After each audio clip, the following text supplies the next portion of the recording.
वो भगवान का नाम निरंतर रटते उनमें दिव्य शक्ति जागृत हो जाती है। जैसे दो लकड़ियों के बार बार घर्षण से अग्नि उत्पन्न हो जाती है, शक्ति देखो ना, दो पत्थरों को आप रगड़िए तो उनमें चिंगारी पैदा हो जाएगी। तो दिव्य चिदानंदमय नाम जब हमारी जिह्वा पर रगड़ होती है, उसमें ऐसी महान शक्ति जागृत होती है। ज्ञान, भक्ति, वैराग्य, विपत्ति, दुख का नाश सब उसी से होता है। भगवान कितने समीप हैं? आपके समीप, इतने समीप कि उनसे ज्यादा कोई समीप नहीं, बहुत नजदीक हैं। जो अनुभव करना चाहो, हमारे प्रभु की यही मान्यता है। इस खंभे में है तो यही मिलेंगे, हृदय में है तो यही हृदय में मिलेंगे, और बद्री नारायण में है तो बद्री नारायण में मिलेंगे। जहां जैसी भावना करोगे वैसे ही भगवान मिलेंगे, और यदि सर्वत्र मान लिया तो सर्वत्र ही मिलेंगे। नाम जप सब कुछ इसी से प्राप्त हो जाएगा, विश्वास कर लीजिए। तो लोग पूछते हैं कौन सा नाम जप करें? पहली बात, जो आपके गुरु ने नाम दिया है वही नाम जप करो। यदि आपने गुरु नहीं बनाया तो जो नाम आपको प्रिय हो, राम, कृष्ण, हरि, शिव, वही नाम जप करो। वो आपको गुरु से मिला देगा, गुरु मंत्र दिलवा देगा, भगवत प्राप्ति भी उसी से होगी। आप बस शुरू तो करो नाम जप करना। जिन्हें सौभाग्य से गुरु मिल गए हैं, अपने गुरु के द्वारा दिए हुए नाम पर आसक्त हो जाओ। पर मन का स्वभाव है बगल में कुछ ले चलने का। गुरु से हटकर ये ले लो, वह ले लो, ये नाम ले लो, यही स्वभाव हटाना है। गुरु ने कहा राम तो राम, गुरु ने कहा राधा तो राधा। जीवन उसी से बदल जाएगा, सब कुछ प्राप्त हो जाएगा। नाम की बड़ी महिमा है। विभिन्न ग्रंथों में भगवान के अनंत नाम गाए गए हैं। जो तुम्हें प्रिय लगे उसी को पकड़ लो, बार बार जपो। गुरु प्रदत्त नाम की विशेषता होती है। जैसे गोस्वामी जी को राम नाम प्रिय था, चैतन्य महाप्रभु को कृष्ण नाम प्रिय, हरिवंश महाप्रभु को राधा नाम प्रिय, कोई हर्ज नहीं। सभी नाम उसी एक परम तत्व के हैं, सभी नाम समान बलशाली हैं। तो जो भगवान का नाम निरंतर रटते हैं उनमें दिव्य शक्ति जागृत हो जाती है। जैसे दो लकड़ियों के बार बार घर्षण से अग्नि उत्पन्न हो जाती है, जैसे दो पत्थरों को रगड़ो तो चिंगारी निकलती है। तो दिव्य चिदानंदमय नाम जब हमारी जिह्वा पर रगड़ होता है, उसमें ऐसी महान शक्ति प्रकट होती है। ज्ञान, भक्ति, वैराग्य, विपत्ति और दुख का नाश सब उसी से होता है। गोस्वामी जी ने कहा, यदि हृदय में और जगत में मंगल चाहते हो तो अपनी जिह्वा रूपी देहरी पर नाम विराजमान कर लो। ये जिह्वा भीतर और बाहर दोनों को मंगल करेगी। गोस्वामी जी को प्राण प्रिय दो अक्षर राम, हमारा प्राण प्रिय दो अक्षर राधा जिह्वा पर विराजमान कर लो। लोक परलोक सब मंगल हो जाएगा। तीन बातें आई। पहली, अपने इष्ट के अनन्य रहो। दूसरी, निरंतर नाम जप करो। और तीसरी, सर्वत्र भगवत दर्शन करो। ये सर्वोत्तम है। चाहे वो चांडाल हो, पशु हो, पक्षी हो, जड़ हो, चैतन्य हो, जहां दृष्टि पड़े वहां देखने की कोशिश करो, यही भगवान विराजमान है। जैसे रस्सी पड़ी और सांप दिखाई दे, न सांप पहले था न बाद में रहेगा, बीच में भ्रम है, सत्य है रस्सी। ऐसे ही संसार पहले नहीं था, बाद में भी नहीं रहेगा, बीच में भास रहा है। सत्य है श्री कृष्ण, प्रभु ही सत्य हैं। भास रहा है संसार, ये झूठा भ्रम है।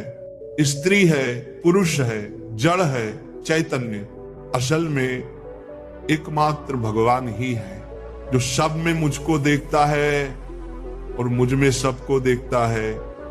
वो मेरे नेत्रों से कभी ओझल नहीं होगा। अब शास्त्र कहते हैं मैं किसी में प्रवेश नहीं करता, कोई मुझ में प्रवेश नहीं कर सकता। क्या अर्थ है इसका? जैसे कहा जाए बर्फ में पानी नहीं और पानी में बर्फ नहीं, पर असल में बर्फ ही पानी है, पानी ही बर्फ है, अलग सत्ता नहीं। ऐसे ही प्रभु ही सब हैं, कोई अलग सत्ता है ही नहीं। भगवान ही जगत बने हुए हैं, बस हमारी दृष्टि का दोष है, चश्मा बदलना है। सीताराम में सब जग जानी, भगवान कितने समीप हैं, इतने समीप कि स्वयं से भी अधिक समीप, इतने दूर कि जन्म जन्मांतर लग जाएंगे खोजने में, क्योंकि बाहर खोजने से नहीं मिलेंगे, अंदर डूबने से मिलते हैं। जो भीतर गया वही पा गया, जो बाहर भटका वह रह गया। घर की चाबी घर में ही खोजनी पड़ती है, बाहर ढूंढोगे नहीं मिलेगी, अंतर में उतरना है। बहिर्मुखता छोड़कर अंतर्मुख होना है, अकेले जाना है, असंग होकर जाना है, तब प्रभु मिलेंगे। और जब मिलेंगे तो खोजने वाला ही नहीं रहेगा, केवल वही रहेगा। भगवान सर्वत्र है, पर दृष्टि चाहिए। जैसे दूध में घी, लकड़ी में अग्नि, बीज में वृक्ष, प्रक्रिया चाहिए, साधना चाहिए। गुरु प्रदत्त साधना से ही ये दृष्टि आती है।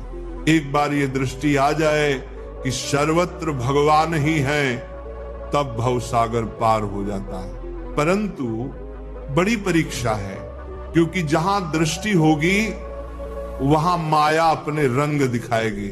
कभी सुख फंसा लेगा, कभी दुख, कभी लाभ, कभी हान, कभी मान, कभी अपमान, कभी मृत्यु का भय।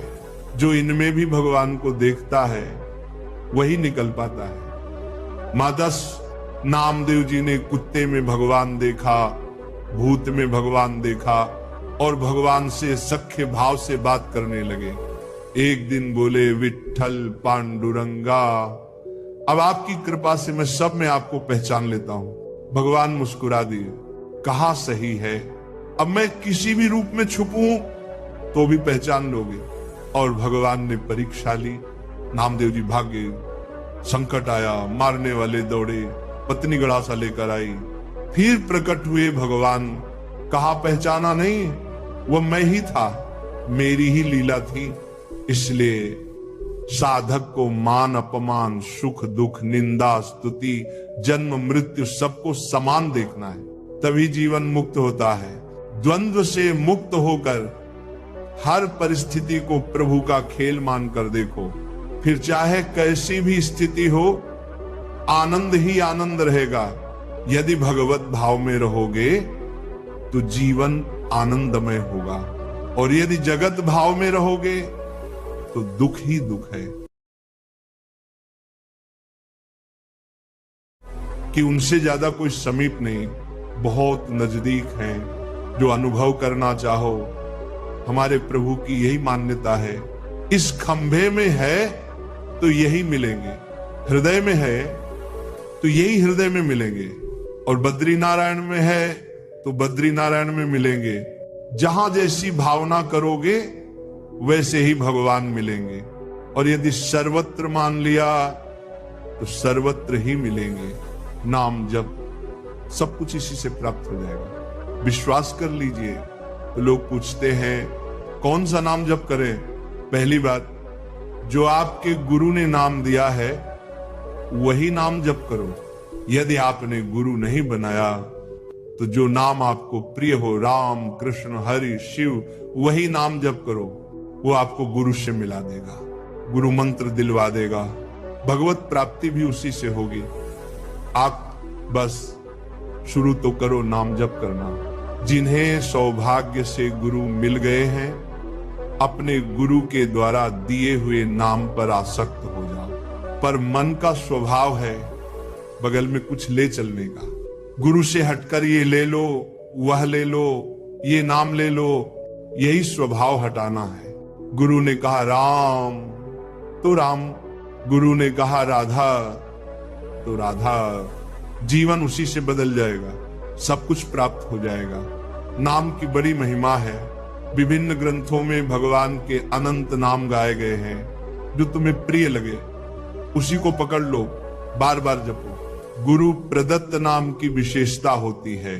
जैसे गोस्वामी जी को राम नाम प्रिय था, चैतन्य महाप्रभु को कृष्ण नाम प्रिय, हरिवंश महाप्रभु को राधा नाम प्रिय, कोई हर्ज नहीं। सभी नाम उसी एक परम तत्व के हैं। सभी नाम समान बलशाली हैं।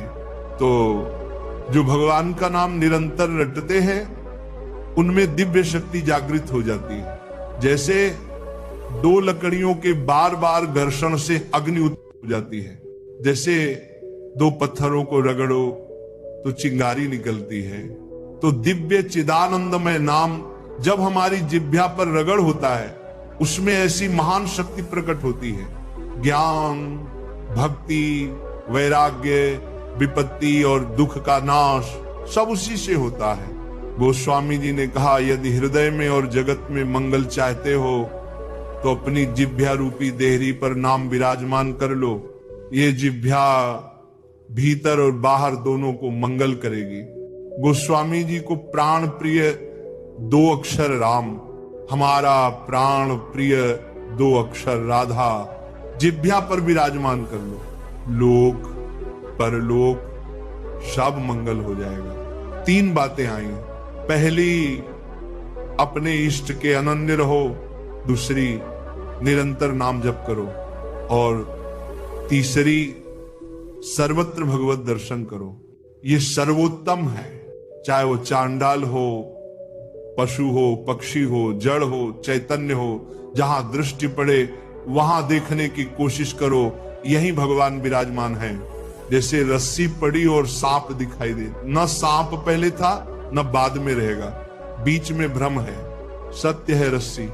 ऐसे ही संसार पहले नहीं था, बाद में भी नहीं रहेगा, बीच में भास रहा है। सत्य है श्री कृष्ण, प्रभु ही सत्य हैं। भास रहा है संसार, ये झूठा भ्रम है। स्त्री है, पुरुष है, जड़ है, चैतन्य, असल में एकमात्र भगवान ही है जो सब में मुझको देखता है और मुझ में सबको देखता है। वो मेरे नेत्रों से कभी ओझल नहीं होगा। अब शास्त्र कहते हैं मैं किसी में प्रवेश नहीं करता, कोई मुझ में प्रवेश नहीं कर सकता। क्या अर्थ है इसका? जैसे कहा जाए बर्फ में पानी नहीं और पानी में बर्फ नहीं, पर असल में बर्फ ही पानी है, पानी ही बर्फ है, अलग सत्ता नहीं। ऐसे ही प्रभु ही सब हैं, कोई अलग सत्ता है ही नहीं।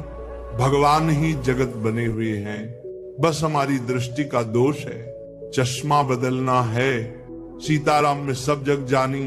भगवान कितने समीप हैं, इतने समीप कि स्वयं से भी अधिक समीप, इतने दूर कि जन्म जन्मांतर लग जाएंगे खोजने में, क्योंकि बाहर खोजने से नहीं मिलेंगे, अंदर डूबने से मिलते हैं। जो भीतर गया वही पा गया, जो बाहर भटका वह रह गया। घर की चाबी घर में ही खोजनी पड़ती है, बाहर ढूंढोगे नहीं मिलेगी, अंतर में उतरना है। बहिर्मुखता छोड़कर अंतर्मुख होना है, अकेले जाना है, असंग होकर जाना है, तब प्रभु मिलेंगे। और जब मिलेंगे तो खोजने वाला ही नहीं रहेगा, केवल वही रहेगा। भगवान सर्वत्र हैं, पर दृष्टि चाहिए। जैसे दूध में घी, लकड़ी में अग्नि, बीज में वृक्ष, प्रक्रिया चाहिए, साधना चाहिए। गुरु प्रदत्त साधना से ही ये दृष्टि आती है। एक बार ये दृष्टि आ जाए कि सर्वत्र भगवान ही हैं, तब भवसागर पार हो जाता है। परंतु बड़ी परीक्षा है, क्योंकि जहां दृष्टि होगी वहां माया अपने रंग दिखाएगी। कभी सुख फंसा लेगा, कभी दुख, कभी लाभ, कभी हान, कभी मान, कभी अपमान, कभी मृत्यु का भय। जो इनमें भी भगवान को देखता है वही निकल पाता है। मादस नामदेव जी ने कुत्ते में भगवान देखा, भूत में भगवान देखा, और भगवान से सख्य भाव से बात करने लगे। एक दिन बोले, विट्ठल पांडुरंगा, अब आपकी कृपा से मैं सब में आपको पहचान लेता हूं। भगवान मुस्कुरा दिए, कहा सही है, अब मैं किसी भी रूप में छुपूं तो भी पहचान लोगे। और भगवान ने परीक्षा ली। नामदेव जी भागे, संकट आया, मारने वाले दौड़े, पत्नी गड़ासा लेकर आई। फिर प्रकट हुए भगवान, कहा पहचाना नहीं, वह मैं ही था, मेरी ही लीला थी। इसलिए साधक को मान अपमान, सुख दुख, निंदा स्तुति, जन्म मृत्यु सबको समान देखना है, तभी जीवन मुक्त होता है।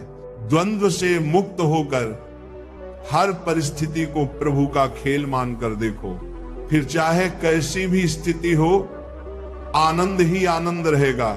यदि भगवत भाव में रहोगे तो जीवन आनंदमय होगा, और यदि जगत भाव में रहोगे तो दुख ही दुख है।